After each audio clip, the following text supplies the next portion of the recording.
kapag ka po kayo ay nag-host, no, ng US bases sa inyong bansa, kayo po ay nagiging target ng kalaban. So halimbawa, nangyari sa mga bansang Bahrain, no, sa UAE, sa Qatar, sa Oman, tinamaan sila ng mga ballistic missile. Bakit? Because they are countries that are hosting American forces.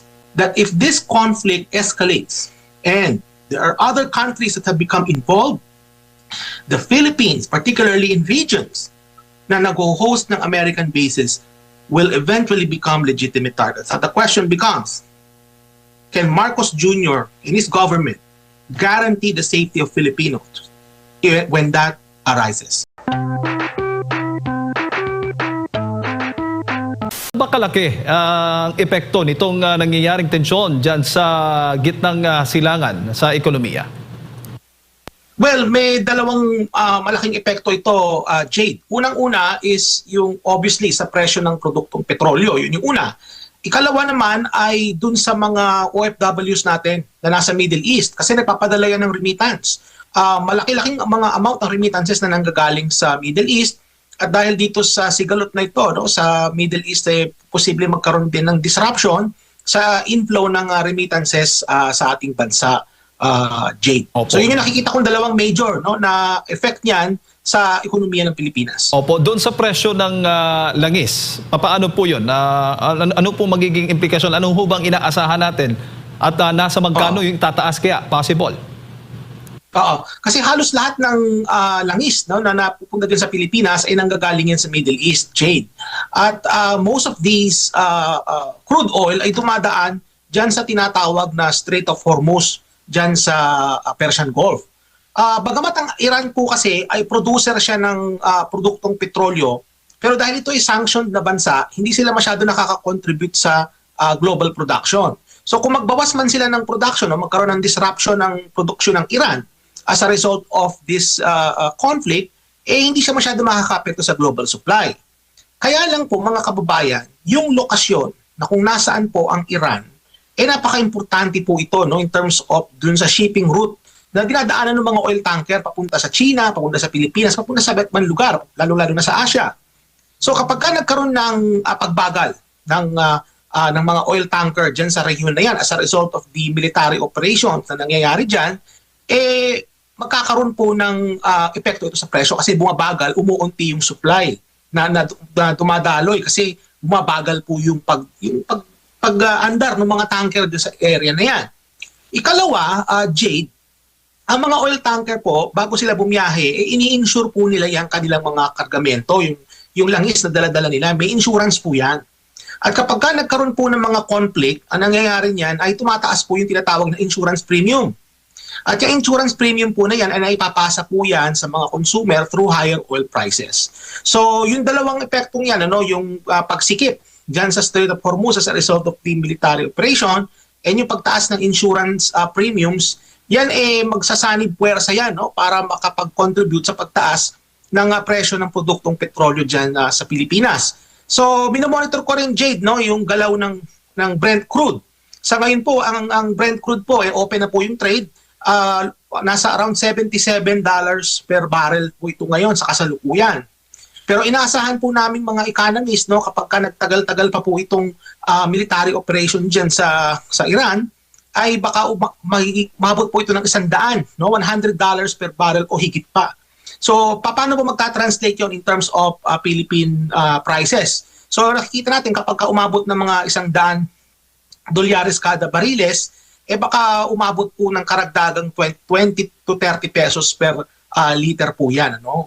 Yan po yung magta-translation ng presyo. Sa ngayon po, nakikita natin, mababa pa po yung pagtaas. No? Nasa mga 2 piso, baka umabot ng 5 piso yung cumulative increase niyan per liter. Pero kung magtagal-tagal pa itong Operation Jade, mas lalo pang tataas yung epekto niyan sa presyo. So nakadepende ito, Jade, kung gaano katagal itong gulo na ito, no, dyan sa Middle East. The sooner na matapos nila yan, the sooner na magkaroon ng ceasefire o magkaroon ng kapayapaan dyan, the sooner na matitaper off yung epekto niyan sa presyo ng produktong petrolyo sa pandaigdigang pamilihan at syempre dyan sa Pilipinas. Opo, sabi ng DOE, Doc, inaasahang magkakaroon ng dagdag presyo sa mga produktong petrolyo simula bukas na posibleng umaabot po ng 5 hanggang 10 dolyar kada bariles o humigit kumulang 30 sentimo kada litro. Ganito ho ba talaga ang pattern kapag may gera dyan sa Middle East? Automatic, tumataas po yung presyo ng langis o ng crudo? Tama ka dyan, Jade. No? Bagamat yung estimates ng Department of Energy ay mababa, sa nakikita ko, no, kung hindi ito matatapos kaagad, kung hindi ito mareresolban at as soon as possible time, magiging masyado pang mas mataas ang tataas ng presyo ng produktong petrolyo. Now, in terms of sa timing, kasi ganito yung Jade, sabi ko nga kanina, bago sila mag-load ng kanilang mga kargamento sa mga tankers, ang mga kumpanya na nagta-transport, no, yung logistical yung mga companies na involved sa logistics, no, yung pagta-transport ng mga produktong petrolyo, ini-insure po nila yung kanilang mga kargamento. So may insurance po yan. Kada biyahe yan. So ibig sabihin, kapag ka nagkaroon ng gulo, tumataas po yung insurance premium. At pag tumataas yung insurance premium, yan po ay naipapasa sa mga consumer through higher oil prices. No?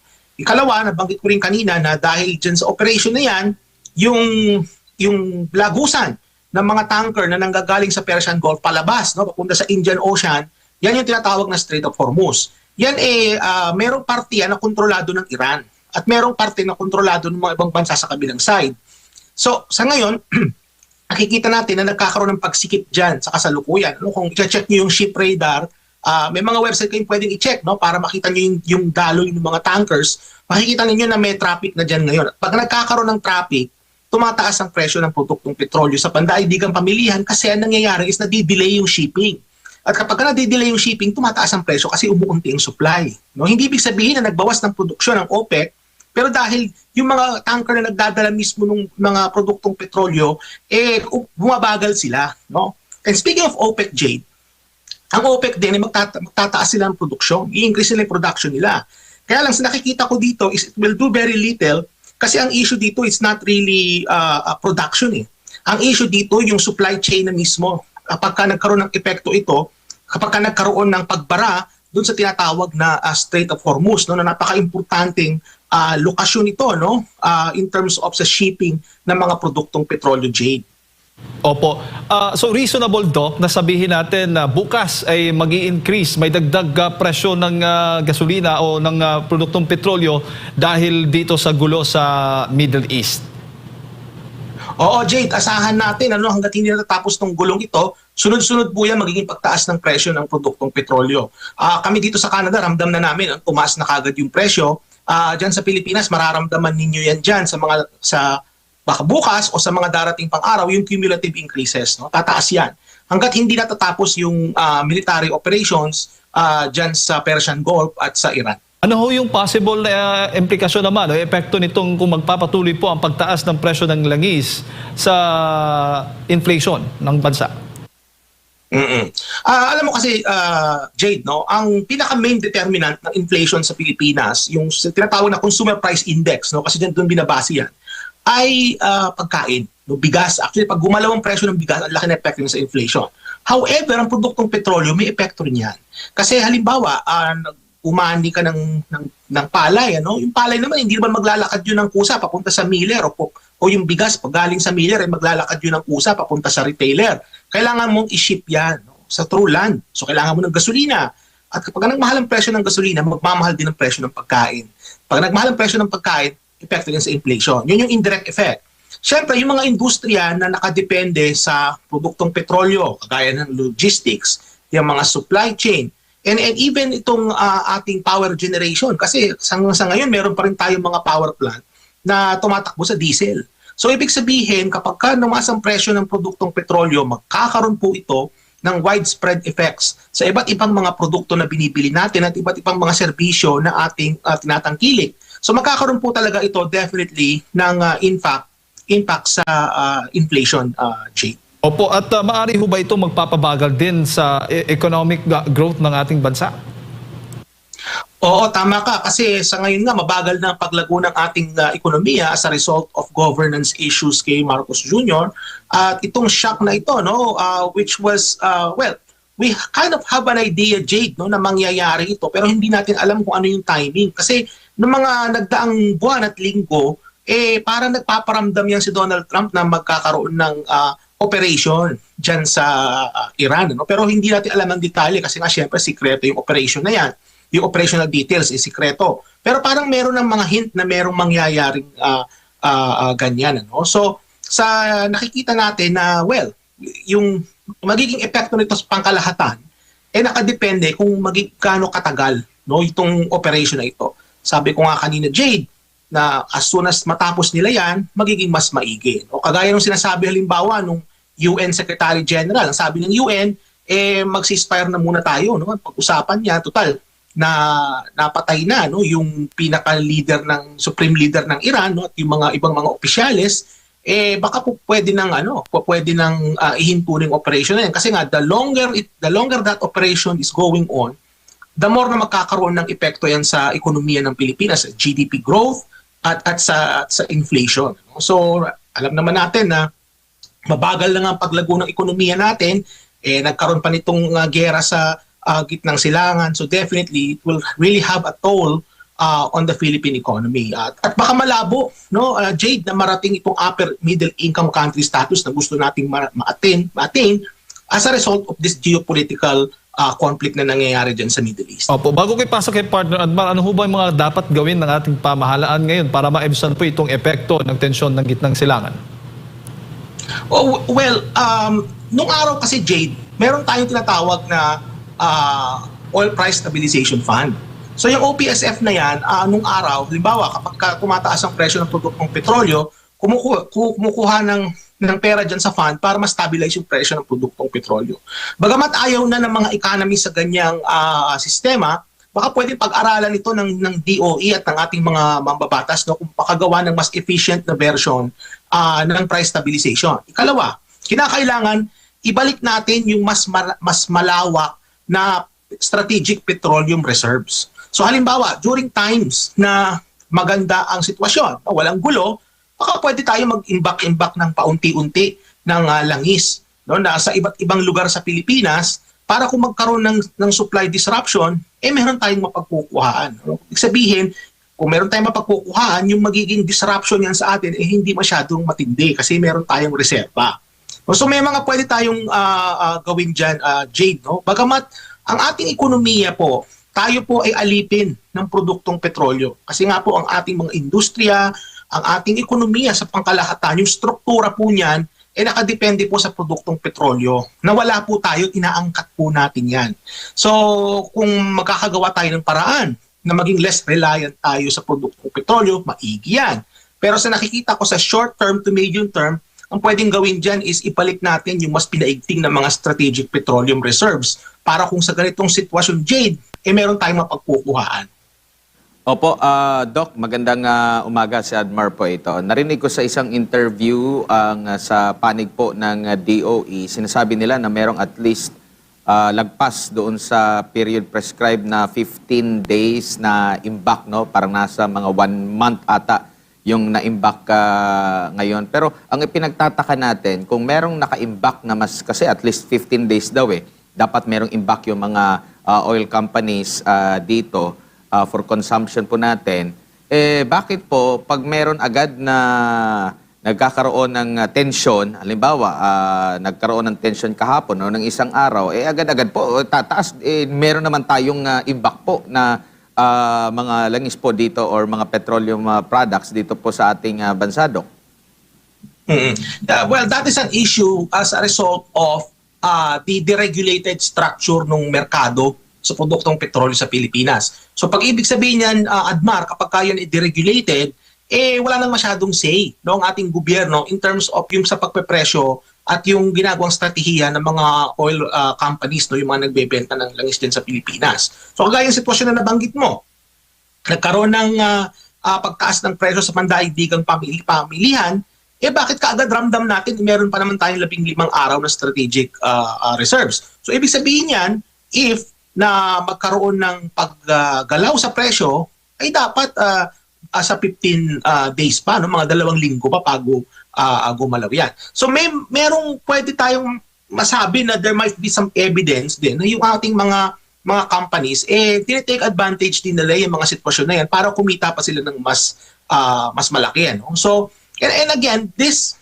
issue brings back, no, yung rational, no, na kung saan dapat nating silipin muli itong oil deregulation law. Kasi sa nakikita natin mukhang hindi na-attain yung objective ng oil deregulation, which is maging stable yung presyo para sa ating mga kababayan, no? The fact na meron tayong reserves, nakikita natin that the oil companies seemingly are taking advantage of this situation, no? So isa ito sa mga magandang tingnan din ng ating mga mambabatas, no? Kesa sa mga impeachment, no, na ginagawa nila dyan sa Kongreso. Isa ito sa magandang tingnan nila kung paano marereforma itong batas na ito para maging mas responsive siya sa mga panahon sa ngayon, Admar. Opo, maliban po dito sa mga produktong petrolyo na inaangkat po natin, may mga iba pa bang nakikita kayong produkto na posibleng tumaas din or related pa rin yan dahil tumaas yung petroleum products, hindi lang naman po dito sa Pilipinas yan kundi sa buong mundo? So, Admar, any product na tinatransport, na yung mode of transportation ay gumagamit ng produktong petrolyo, maaapektuhan yan. Any service na gumagamit ng produktong petrolyo for its operations, epekto po yan. Utilities, kagaya ng kuryente, dahil nga sa banggit ko rin kanina, may mga power plant pa rin tayo na diesel operated, yan ay makaka-apekto po yan. So in other words, malaki po ang magiging epekto nito sa ating ekonomiya, Admar. Kasi sa banggit ko rin kanina na ang ating ekonomiya ay alipin doon ng produktong petrolyo. We are a slave to the oil, to oil pretty much. Kasi nga, wala tayong pinagkukuhaan yan. Iniangkat lang natin yung oil na yan. Kaya, kung ano man ang paggalaw sa pandaigdigang pamihilihan, makaka-apekto po yan sa atin, Admar. Opo, sa bansang katulad po ng Pilipinas po, Doc, malaki bang konsumo talaga natin sa mga petroleum products sa sektor po ng transportasyon? Oo, malaki pa rin, Admar, kasi hindi pa tayo nakakapag-transition ng fully, no, dun sa mga tinatawag na mga alternative sources, kagaya halimbawa yung mga hybrid o kaya itong mga electric cars. So nakadepende pa rin tayo sa gas, no, yung combustion engine na tinatawag, Admar. Yun yung mga makina ng sasakyan na gumagamit ng produktong petrolyo, combustion-based po yan. So ibig sabihin, since majority ng ating mga sasakyan na naglilipanan sa ating mga lansangan, yan po ay gumagamit ng produktong petrolyo, ay makaka-apekto din po yan. Mabanggit ko rin, Admar, speaking of transportation, buti na banggit mo, no? Yung mga serbisyo kagaya halimbawa ng transportasyon, no? Halimbawa, pamasahe. Asahan natin, may pagtaas yan kapag hindi pa natapos itong gulo sa Middle East the soonest possible time. Pati, Admar, pati itong presyo ng ticket sa eroplano. Kung kayo po ibibiyahe, magkakaroon din po yan ng epekto. Kahit po yung mga nagbabarko, mga kababayan, kasi ang barko naman, hindi naman yan nagsasagwan, gumagamit po yan ng langis para umandar, magkakaroon din po ng epekto yan sa presyo, no? So transportation will be pretty much affected by this. And again, I just want to stress this enough na nakadepende po ito lahat kung matapos kaagad itong conflict na nangyayari dyan sa Middle East, Admar. Opo, natanong ko ngayon at nabuksan mo nga yung issue po na dapat maglipat na talaga tayo, no, sa hybrid o di kaya sa mga electric cars. Pero ang ibang bansa talagang nanguna na rito, no, like kagaya po dito sa China, at nakita rin siguro nila yung kahalagahan na less na yung paggamit ng mga produktong petrolyo at hindi tayo laging at mercy, no? Pero ang ano din dito po, Doc, doon po sa ating mga power plants na kailangan din natin ng mga panggatong. Nabanggit ko kanina dahil may mga power plant pa rin tayo na diesel operated. So ibig sabihin, kapag nagkaroon ng pagtaas ng presyo sa diesel, magkakaroon po yung kaagad ng epekto sa kuryente. At alam naman natin, yung manufacturing, Admar, yan ay gumagamit ng kuryente. At kapag gumagamit ng kuryente ang isang industriya, ang mangyayari niyan, ipapasa ito sa consumer, no, yung pagtaas ng presyo. Pero nakikita ko rin dito, Admar, na itong epekto na ito, no, magiging global ito. Hindi lang ito isolated sa Pilipinas, Admar. Ang epekto nitong inflation na ito, yung pagtaas ng presyo ng mga bilihin, as a result of this geopolitical tension, conflict na nangyayari sa Middle East, ay global ito. Kaya lang po, ang magiging magnitude of the effect, ika nga, ay nakadepende yan kung gaano kalaki ang exposure ng isang bansa sa produktong petrolyo. Kagaya ng Pilipinas po, we're very exposed. Diba? Sabi ko nga kanina, yung ating transportation sector, hindi pa tayo naka-fully transition to alternative sources. So kapag nagkaroon ng paggalaw sa presyo ng produktong petrolyo sa pandaigdigang pamilyan, ramdam kagad natin kasi we are very exposed. Now, may mga bansa kagaya halimbawa ng China na that they are able to produce a lot of these electric cars na kapag may paggalaw ng presyo ng produktong ng langis, no, nasa pandaigdigang pamilyan, nararamdaman nila, pero yung epekto sa kanila hindi kagaya sa atin. Kagaya dito sa amin sa Canada. Sa Canada, nagpo-produce kami ng produktong petrolyo dito. Pag tumaas ang presyo ng produktong petrolyo sa pandaigdigang pamilyan, ramdam din namin, pero hindi kasing worse doon sa mga bansa na talagang umaangkat ng katakot-takot ng kalaking amount. No? I was trying to find the word na produktong petrolyo, Admar. So at the end of the day, it will depend on the exposure ng isang bansa. And unfortunately, the Philippines, we are very, very exposed. Opo, dito naman po sa mga kababayan nating mga OFW, meron na po bang pag-aaral na every time na may mga conflict, lalo na dyan po sa Middle East, apektado rin po yung kanilang mga remittances, considering ang Middle East ay may malaki ring ambag talaga, no? Nagmumula dyan yung malaking part din sa mga remittances po natin, ng mga OFW. Bibigyan kita, Admar, ng isang storya. O halimbawa, ako po ay isang domestic helper na nagtatrabaho sa Israel. Itong araw na ito, ako po ay magpapadala ng remittances sa aking tatay. Kaya lang po, dahil sa padating ng mga ballistic missile na galing sa Iran rather, ay hindi ko muna may padadala kasi sarado yung remittance center or yung walang signal ang cellphone, hindi ko masend sa aking app, no? Or na-delay yung aming mga sahod kasi nga merong gulo. So kumbaga itong mga disruption na ito, nakaka-apekto din ito sa flow ng remittances, Admar. And alam din natin that the Middle East is a major source of remittance inflows dyan sa Pilipinas. So yung ating mga OFW families, no, na meron po kayong relatives na nandyan sa Middle East, mararamdaman din po ninyo yung epekto niyan, ano, through the form of delays, no, sa pagpapadala ng mga remittances, o baka dahil dyan sa gera na yan, magkaroon pa ng closure, no, ng mga trabaho. Wag naman po sana, no, at least temporarily, kasi nga dahil dun sa gera, makaka-apekto po yan sa remittance inflows. And by the way, Admar, meron din tayong mga kababayan na nasa Iran.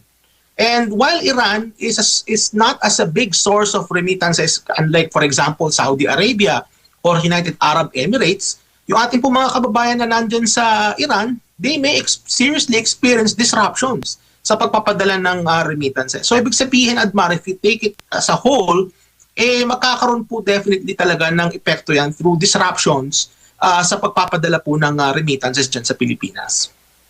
Opo, and dito naman po sa piso kontra dolyar, medyo nakabawi-bawi nito mga nakalipas na araw yung piso kontra dolyar from 58 almost 59 hanggang sa 59 plus, naging 57 plus pesos kada isang dolyar po ang palitan. Maaari bang may epekto rin ito at anong sektor naman ang maapektuhan every time na mayroon pong pagtaas ng yung pagbagsak ng piso kontra dolyar? Ganito kasi yan, Admar, no? Tandaan natin na ang produktong petrolyo ini-import natin yan.